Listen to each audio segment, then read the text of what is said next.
Hello friends, आपके अपने YouTube channel पर आपका स्वागत है। हम सबसे पहले आपके लिए वीडियो लेकर आते हैं, इसलिए आपने अगर चैनल को सब्सक्राइब नहीं किया है तो प्लीज़ चैनल को सब्सक्राइब करें, क्योंकि इस चैनल पर आपके लिए सबसे पहले वीडियो आती है और सबसे कम समय के अंदर। आज 2-3 खबरें हैं जो हम आपके लिए लेकर आए हैं, जो सीईटी से रिलेटेड हैं और कच्चे कर्मचारियों को पक्का करने से रिलेटेड 2 खबरें आपके लिए यहाँ पर मौजूद हैं। पूरी चर्चा करेंगे और पूरा विषय क्या है वो देखेंगे। यहाँ पर देखिए, सामान्यतः पात्रता परीक्षा है जो, उसके बारे में यहाँ पे कहा गया है कि जल्द होगी सामान्य जो पात्रता परीक्षा है, यानी कि सीईटी पात्रता परीक्षा की तिथि है जो जल्द ही वो घोषित की जाएगी। आप यहाँ पे पूरी खबर देख सकते हैं। परीक्षार्थियों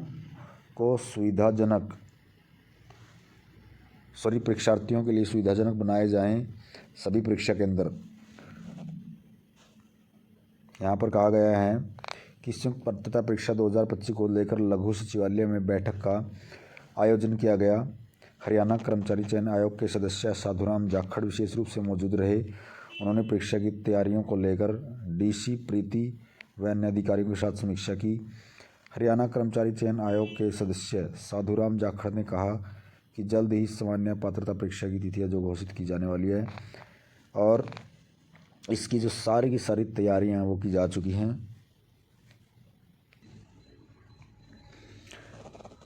परीक्षा की घोषणा से पहले ही जिला अनुसार कर्मचारी चयन आयोग के सदस्य एवं अधिकारी बैठक कर रहे हैं, जिससे जिलों के अधिकारियों से परीक्षा केंद्रों पर दी जाने वाली सुविधाएं व अन्य प्रबंधों की समीक्षा कर रहे हैं। अब जल्द ही परीक्षा की तिथियों की घोषणा की जानी है।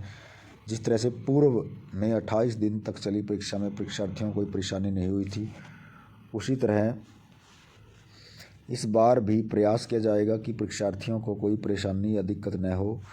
इस बार भी परीक्षा को पहले की भांति पारदर्शी, शांतिपूर्ण और निष्पक्ष रूप से संपन्न करवाया जाएगा। उन्होंने अधिकारियों को निर्देश दिए कि सीईटी की परीक्षा को लेकर प्राप्त संख्या में परीक्षा केंद्र बनाए जाएं और सभी परीक्षा केंद्र सुविधाजनक होने चाहिए। इस बात का विशेष रूप से ध्यान रखा जाए कि कोई भी परीक्षा केंद्र भीड़ भाड़ वाली जगह पर नहीं होना चाहिए, ताकि परीक्षार्थियों को वहां पर पहुंचने में कोई परेशानी ना हो। इसके साथ ही परीक्षा केंद्र पर सभी प्रकार की जो सुविधाएं हैं वो उनका इंतज़ाम पूरी तरह से होना चाहिए। और जो ये मौजूद रहे हैं, कौन कौन है यहाँ पर, आप सभी की जो मीटिंग है वो हुई है इसको लेकर।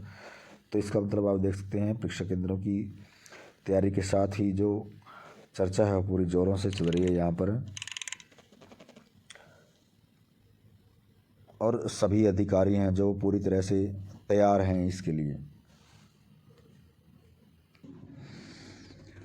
और यहाँ पर भी यही बात कही गई है, ये अधिकारी हैं जो वहाँ पर मौजूद रहे हैं, आप देख सकते हैं यहाँ से।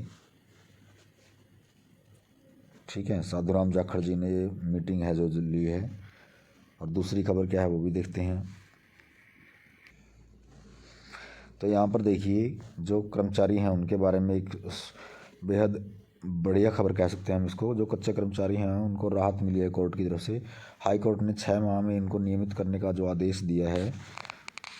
हरियाणा सरकार ने कहा कि 2003 और 2011 की नीति के तहत उनको पक्का किया जाए, यानी कि कोई आपका जो इसके अंदर वो है बहाना वो नहीं चलेगा। कोर्ट ने सरकार से पूरी तरह से इस चीज़ के बारे में, देखिए, हरियाणा सरकार वर्षों से अनुबंध पर कार्य करने वाले कच्चे कर्मचारियों के लिए पंजाब और हरियाणा हाई कोर्ट ने बड़ा फैसला सुनाया है।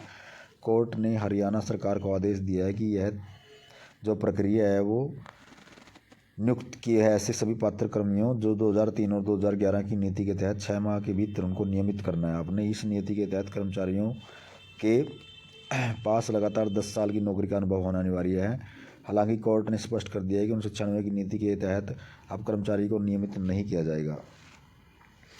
सरकार के 50 से अधिक विभागों, नगर निगमों, क्षेत्र की कंपनियों में कार्यरत हजारों कंपनियों ने सेवा नियमित करने की मांग को लेकर हाई कोर्ट में 151 याचिकाएं दायर की थी। दशकों से अनुबंध, अंशकालिक तथा अस्थायी रूप से कार्यरत इन कर्मियों ने सरकार की 1996, 2003 और 2011 की नीतियों के तहत नियमित करने की मांग की है। इस पर हाई कोर्ट ने अब आदेश दिया है। आदेश के अनुसार यदि कोई कर्मचारी नीति के अनुसार योग्य पाया जाता है तो उसे कोर्ट में याचिका दायर करने की तारीख से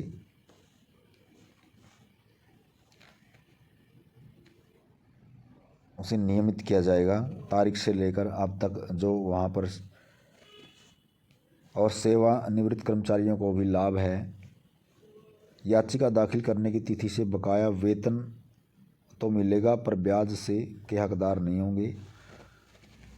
और यहाँ पर देखिए, बिना कारण अधिकारों से वंचित नहीं किया जाएगा अब कर्मचारियों को। हाई कोर्ट के फैसले में 2014 की अधिसूचना पर सख्त टिप्पणी करते हुए इसे सुप्रीम कोर्ट के 2006 के उमा देवी के फैसले के खिलाफ बताया। सरकार ने सर्वोच्च न्यायालय के निर्देशों का पालन करते हुए 2011 की नीति लागू की थी, लेकिन 2014 की अधिसूचना बिना किसी ठोस आधार के थी। सरकार यह सुनिश्चित करे कि किसी कर्मचारी को बिना कारण उसके अधिकार से वंचित न किया जाए। स्पष्ट किया है कि केवल उन्हीं को नियमित किया जाना है जिनकी नियुक्ति उचित प्रक्रिया के तहत हुई और जो पात्रता शर्तें रखते हैं। हरियाणा में कर्मचारियों की स्थिति है। हरियाणा में कुल कर्मचारी 4.5 लाख हैं और 2 लाख नियमित कर्मचारी हैं उनमें से, जिनमें से 1,25,000 कच्चे कर्मचारी हैं। इनको हरियाणा सरकार ने हरियाणा कौशल रोजगार निगम में समायोजित किया है। उनको पहले 58 साल की जो सुरक्षा है वो दी जा चुकी है और प्रदेश में करीब 2 लाख पद हैं अभी खाली हैं, जिनकी सरकार भर्तियां करने की लगातार चर्चा कर रही है। हरियाणा की 2003 की नियमित पॉलिसी की जो शर्तें हैं वो ये हैं, कर्मचारी को लगातार 10 साल की नौकरी हो और स्वीकृति के विरुद्ध कर्मचारी की नियुक्ति की गई हो। 2011 की नीति की शर्तें ये थी, यहाँ पर आप देख सकते हैं।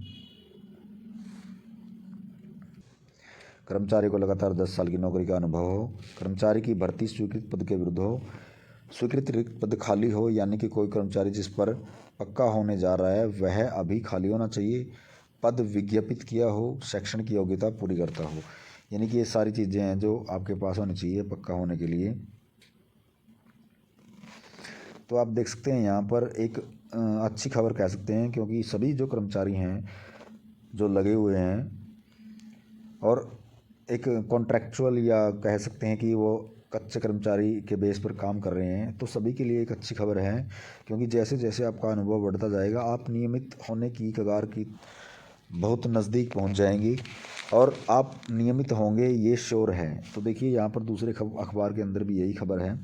ठेका कर्मचारियों को नियमितीकरण पर हाई कोर्ट का जो फैसला है, प्रदेश में 1996 की नीति के तहत अब कोई भी कर्मचारी नियमित नहीं होगा। 2003 और 2011 की नीतियों के तहत पात्र कर्मी 6 माह में नियमित होंगे, यानी कि 6 माह में ही नियमित करना होगा सरकार को उनको। ये कोर्ट का स्पेशल आदेश है।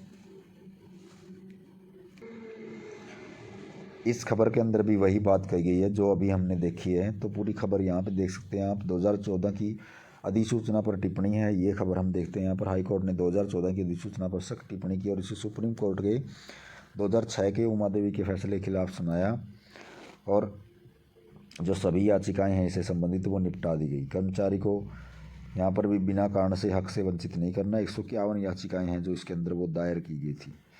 तो यानी कि आप बिल्कुल सुरक्षित हैं, आप एक सैंक्शन पोस्ट पर लगे हुए हैं, क्योंकि कोई भी नियुक्ति ऐसे नहीं हुई है कौशल रोजगार निगम में। किसी को घबराने की ज़रूरत नहीं है। आप सभी जितने पुराने होते जाएंगे आपके बेनिफिट उतने ही बढ़ते जाएंगे, ठीक है। और CET जल्द होने वाला है, इसलिए आपकी परीक्षा की तैयारी भी आपकी होनी चाहिए। पक्की भर्ती के लिए आप ट्राई करते रहें।